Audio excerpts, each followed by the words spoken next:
Hello guys, welcome back our channel. నేను మీ తేజ. అయితే AP politics సంబంధించి అక్కడ ప్రజలు ఏమనుకుంటున్నారు? రీసెంట్ గా కూటమి అయితే భారీ విజయంతో గెలిచింది. చాలా హామీలు అయితే ఇచ్చారు. మరి ఆ హామీలన్నీ ఎంతవరకు నెరవేరుస్తారు? ఇవన్నీ కూడా మనతో పాటు డిస్కస్ చేయడానికి ఒక కామన్ మ్యాన్ గణేష్ ఉన్నారు. అతనితో మాట్లాడదు. నమస్తే అన్న. నమస్కారం. సో కూటమి గెలిచిన తర్వాత ఎలా అనిపిస్తుంది? చాలా హ్యాపీగా ఉంది, చాలా పీస్ఫుల్ గా ఉంది. ఒక రకంగా చెప్పాలంటే రామరాజ్యంలో ఉన్నట్టు ఆ ఫీలింగ్ ఉంది. బట్ ఇంకా టైం ఉంది కదా, ఇంకా లైవ్ లోకి కూడా రావచ్చు. అండ్ రీసెంట్ గా మనం చూసాం చంద్రబాబు నాయుడు గారి ప్రమాణ స్వీకారం, అలాగే పవన్ కళ్యాణ్ గారి ప్రమాణ స్వీకారం. ముఖ్యంగా పవన్ కళ్యాణ్ గారి గురించి మాట్లాడుకుంటే డిప్యూటీ సీఎం అలాగే హోమ్ మినిస్టర్ రెండూ కూడా ఆయనకి ఇచ్చారని చెప్పేసి చూస్తున్నాం వార్తల్లో. కానీ చాలా మంది కూడా పవర్ షేరింగ్ కదా, దాని గురించి కదా అందరం ఫైట్ చేసింది, ఈ రకంగా మాట్లాడుతున్నారు.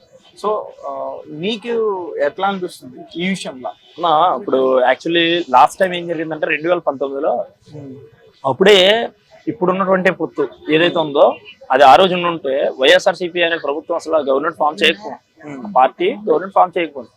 కాకపోతే ఆ రోజున వీళ్ళు వేరే వాళ్ళతో పొత్తు పెట్టుకున్నారు, సిపిఎం పార్టీ వాళ్ళతో, బహుజన సమాజ్ పార్టీ వాళ్ళతో పొత్తు పెట్టుకుని వచ్చారు పవన్ కళ్యాణ్ గారు. ఆ రోజు చంద్రబాబు నాయుడు గారు కాంగ్రెస్ పార్టీతో కలిపి సింగిల్గా వెళ్ళారు, ఇప్పుడు పొత్తులు వెళ్ళారు. సో భారీ ఓటమి చూశారు.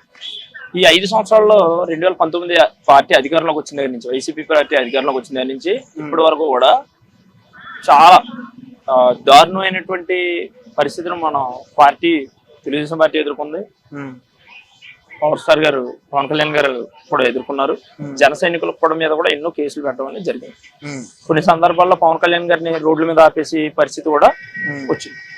ఒక అరెస్ట్ చేయక ముందు, అరెస్ట్ చేసిన తర్వాత చంద్రబాబు నాయుడు గారు లాంటి 40 సంవత్సరాల రాజకీయ అనుభవం ఉన్న వ్యక్తిని అరెస్ట్ చేశారు, మనం ఎంత అనే ఒక కొంచెం భయం, కాస్త ఆలోచనతో పొత్తు అనేది ప్రకటించడం జరిగింది. ఇంకా ఇప్పుడు కూడా మనం సపరేట్ గా వెళ్తే మనం గవర్నమెంట్ ఫామ్ చేయలేము, మీరు గెలలేరు, నేను గెలలేను.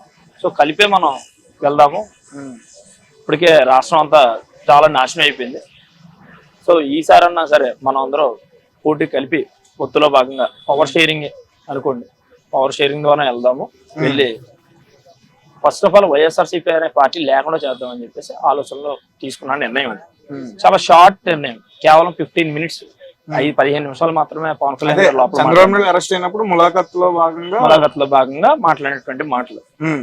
అయితే దీని మీద ఎలాంటి చర్చలు కూడా వాళ్ళ పార్టీ శ్రేణులతో కూడా చర్చించకుండా డిసిషన్ తీసుకున్నారు. అధికారికంగా ఎమ్మెల్యేల ప్రకటన కూడా చాలా మంది కష్టపడిన వాళ్ళు ఉన్నారు, వాళ్ళకు కూడా చాలా మంది టికెట్లు రావాలి. జనసేన వాళ్ళు కొంతమంది ఇండిపెండెంట్లు కూడా పోటీ చేశారు, కొంతమంది పార్టీ మీద గౌరవంతో ఓటమికే సపోర్ట్ చేశారు. ఈ రోజు 164 స్థానాలు కైవసం చేసుకున్నారు. ఇండియాలోనే అఖండ భారీ మెజారిటీ, ఇది ఒక రకంగా చెప్పాలంటే. సో జగన్మోహన్ రెడ్డి గారు వైనాట్ 175 అని చెప్పేసి కొన్ని ప్రగల్భాలు మాట్లాడాడు న్యూస్ లో, ఛానల్లో.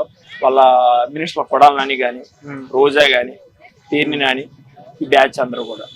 ఈ మధ్యన ఒక పిల్ల హీరో, సింగిల్ హీరో ఒకడు ఉన్నాడు, యాక చిత్ర నటుడు అని, మార్గన్ భరత్. ఆయన కూడా కొన్ని మాటలు మాట్లాడాడు, నేను డెవలప్ చేస్తాను, అది చేస్తాను. ఈ రోజు అడ్రస్ లేకుండా పోయారు అందరూ. సో అధికార మతం అనేది ఉండకూడదు. నువ్వు ఏం పని చేస్తావు ప్రజలకు తెలియజేసే విధంగా నీ మాట్లాడాలి తప్ప, అధికారం ఉంది కదా అని నోటికి వచ్చిన మాటలు మాట్లాడి మహిళల్ని బాధ పెట్టే విధంగా అధికార బలం చూపెడితే ఈ రోజు 161 స్థానంలో 151 స్థానంలో ఉన్న వ్యక్తి ఏమయ్యాడు, 11 స్థానాలు వస్తాయి. కానీ ఒక రకంగా జగన్మోహన్ రెడ్డి అక్కడ పరిపాలన 11 సీట్లకి స్థానాలకు వచ్చేంత దారుణంగా అయితే చేయలేదని నేనంతా. నువ్వేమంటావు? మీరు అన్నది వాస్తవం అన్న. ఇప్పుడు ఓట్ షేరింగ్ కూడా నియర్లీ 40% ఐ థింక్ గెలిచారు వీళ్ళు. ఓటు వేసిన వాళ్ళు కూడా 57% స్టేట్ గవర్నమెంట్ కి సపోర్ట్ చేశారు, రిమైనింగ్ మాత్రం వైఎస్ఆర్సీపీకి పడినాయి. అయితే ఏంటంటే ఇందులో 2019లో కూడా జగన్మోహన్ రెడ్డి సీఎం అవ్వాలని చెప్పేసి అందరూ ఓట్లు వేస్తే గెలిచిన ఓట్లు అయితే కాదని నేను అనుకుంటున్నాను.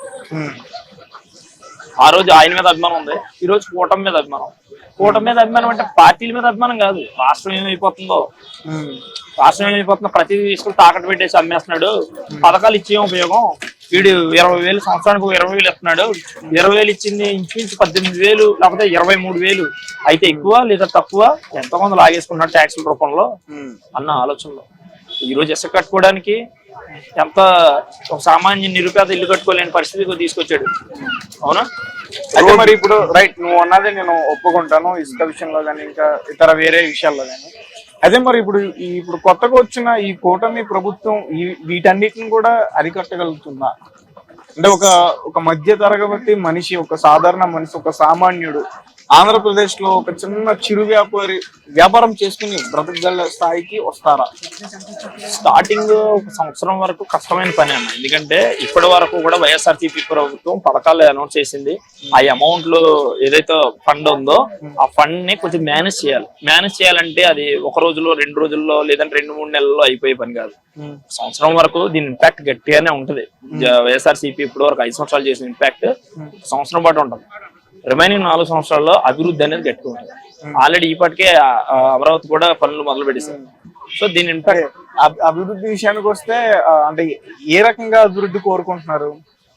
ఏ విధంగా అంటే బ్రదర్, ఈ రోజు ఎలా ఉందంటే పరిస్థితి, ఒకనొకప్పుడు ఇక్కడ కనీసం ఒక ఫ్యాక్టరీ ఉండేది, లేదంటే ఒక గవర్నమెంట్ జాబ్ ఉండేది.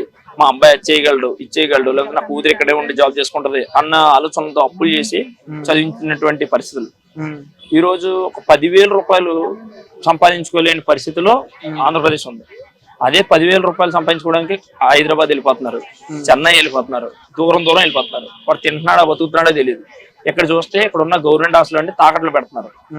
అంటే ఇక్కడ ఎంత దారుణంగా ఉందంటే పరిస్థితి, రేపొద్దున్న మన భవిష్యత్తు ఏంటి? మళ్ళీ ఒరిస్సా రాష్ట్రంలో అయిపోతుంది. ఎన్డీఏ ప్రభుత్వం ఉంది, డెవలప్మెంట్ చేయగలదు. చంద్రబాబు నాయుడు గారు లాంటి ఒక విజనరీ లీడర్ ఉన్నాడు, డెవలప్ చేయగలడు. పవన్ కళ్యాణ్ లాంటి ఒక విజనరీ ఒక కమిట్మెంట్ ఉన్న పర్సన్ ఉన్నాడు, అవినీతి జరగకుండా ఆపగలడు అన్న ఆలోచనలో ఈరోజు ప్రతి ఒక్కరు కూడా. ఎందుకంటే లాస్ట్ టైం అంటే సోషల్ మీడియా లేదు, ఎవరికి ఏమి తెలిసేది కాదు. 2019 అంత సోషల్ మీడియా ఇంప్రూవ్ అవ్వాలి. ఈ 5 సంవత్సరాల్లో ఇంప్రూవ్మెంట్ గట్టిగా అయ్యింది.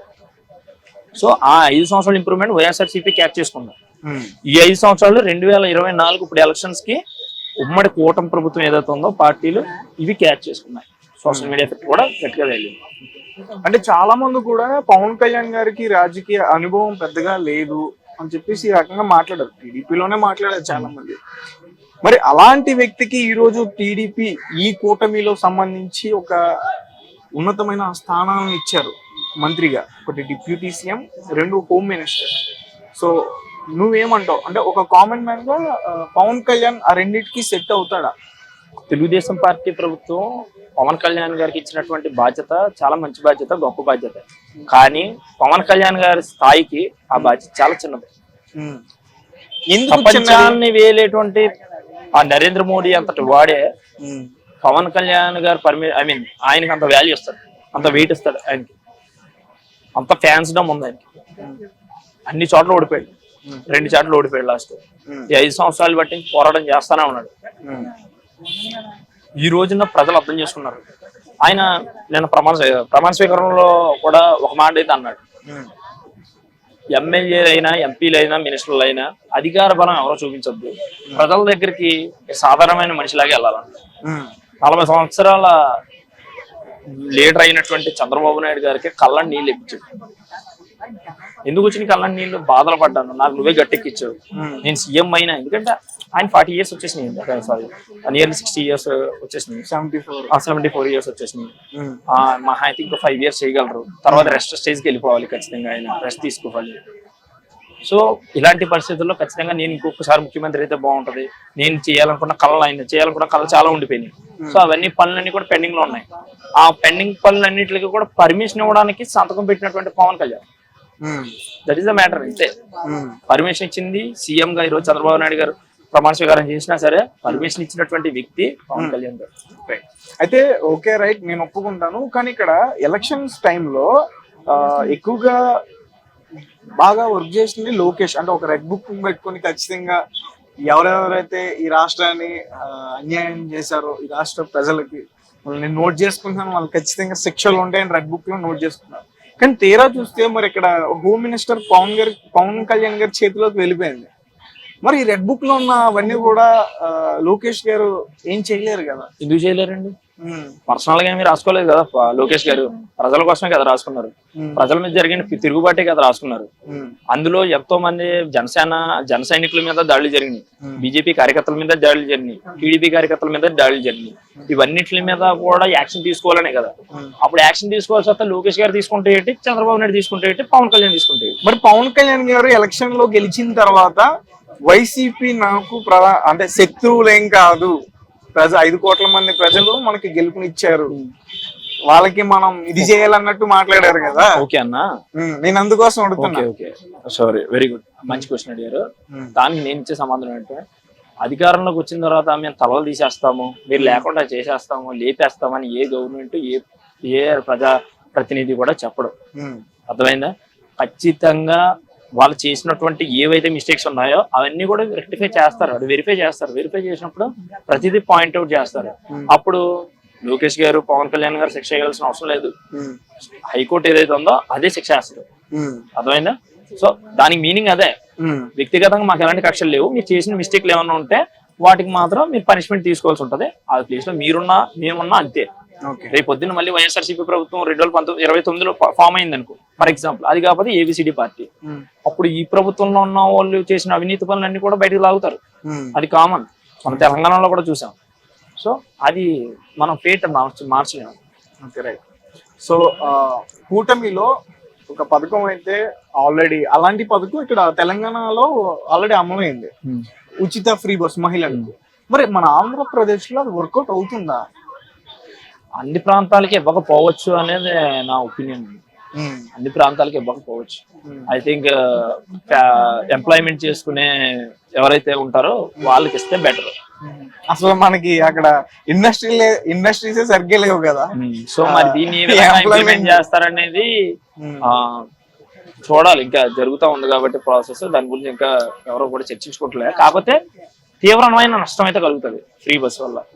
యాక్చువల్లీ మనం ఇక్కడ కూడా చూస్తా ఉన్నాం, హైదరాబాద్ లాంటి నగరంలో కనీసం రోజుకి ఆటో డ్రైవర్ కానీ లేదంటే కార్మికుడు రోజు 1500 2000 చేసుకున్నా అట్లీస్ట్ ఆడు లాభం 1000 రూపాయలు ఉంటుంది. ఇలాంటి ప్లేస్ లోనే, అంత ఐటీ సెగ్మెంట్ ఉన్న ఏరియాలోనే ఆటో వాళ్ళు బుర్రలు కొట్టేసుకుంటున్నారు. మా పరిస్థితి ఏంటి, మా పొట్టలు కొట్టేశారు గవర్నమెంట్. అలాంటిది ఆంధ్రప్రదేశ్ రాష్ట్రంలో ఆ ఆటో బయటకు వెళ్ళాడంటే కనీసం ఒక 500 రూపాయలు ఇంటికి తీసుకొచ్చి ఇచ్చేటువంటి పరిస్థితి ఇప్పుడు ఉంది. మరి రేపు పొద్దున్న మహిళలకి ఫ్రీ బస్సులను పెడితే ఖచ్చితంగా వాళ్ళు రోడ్డును పడే అవకాశాలు అయితే పూర్తి స్థాయిలో ఉన్నాయి. మరి ఆటో వాళ్ళకి ఎలాంటి ఉపాధి కల్పిస్తారో, వాళ్ళకి ఏ ఆర్థికమైన సాయం చేస్తారో అనేది గవర్నమెంట్ తీసుకోవాల్సిన విషయం. దాని గురించి కూడా చర్చించుకుంటే బాగుంటుంది. అలాగే ఎవరైతే నిరుద్యోగులు ఉన్నారో వాళ్ళకి నెల కొంత మేరకు డబ్బులు సహాయం చేస్తున్నారు, ఒక రకంగా పెన్షన్ లాగా వృద్ధులకి ఎలా అయితే ఇస్తున్నారో అలాగే నిరుద్యోగులకి. సో అది అంటే మంచిది, అది పథకం. అది నిరుద్యోగ వృత్తి ఇప్పటి వరకు అంటే ఇండస్ట్రీలు అన్ని చాలా ఫాస్ట్ గా ఫామ్ అవుతాయి. చంద్రబాబు నాయుడు గారు ఉన్నారు, ఆయన అంత ఈజీ పర్సన్ కాదు. ఈ రోజు హైదరాబాద్ లో ఉన్నటువంటి కంపెనీల్లో సుమారు ఈ 5 సంవత్సరాల్లో చాలా వరకు కంపెనీలు అక్కడ బ్రాంచ్లు పెట్టడం అయితే జరుగుతుంది, లేదంటే రావడం అయినా జరుగుతుంది. ఏదైనా జరగచ్చు, అభివృద్ధి అయితే జరుగుతుంది. ఏదో రూపంలో యువతకు ఉపాధి అనేది జరుగుతుంది. మరీ ఉపాధి కల్పించలేనటువంటి ఎవరైతే కొంతమంది, అది ఏజ్ బాగా పెరిగిపోయిన వాళ్ళు, లేదంటే ఉద్యోగం కూడా చేయలేనటువంటి పరిస్థితుల్లో ఉన్న వాళ్ళు, అలాంటి వారికి ఈ నిరుద్యోగ వృత్తి ఒక రకంగా యూజ్ అవుతుంది. అంతేగాని యువత నిరుద్యోగ వృత్తి మీద పూర్తిగా ఆధారపడిపోయే విధంగా అయితే గవర్నమెంట్ అయితే రన్ చేయరు. ఓకే.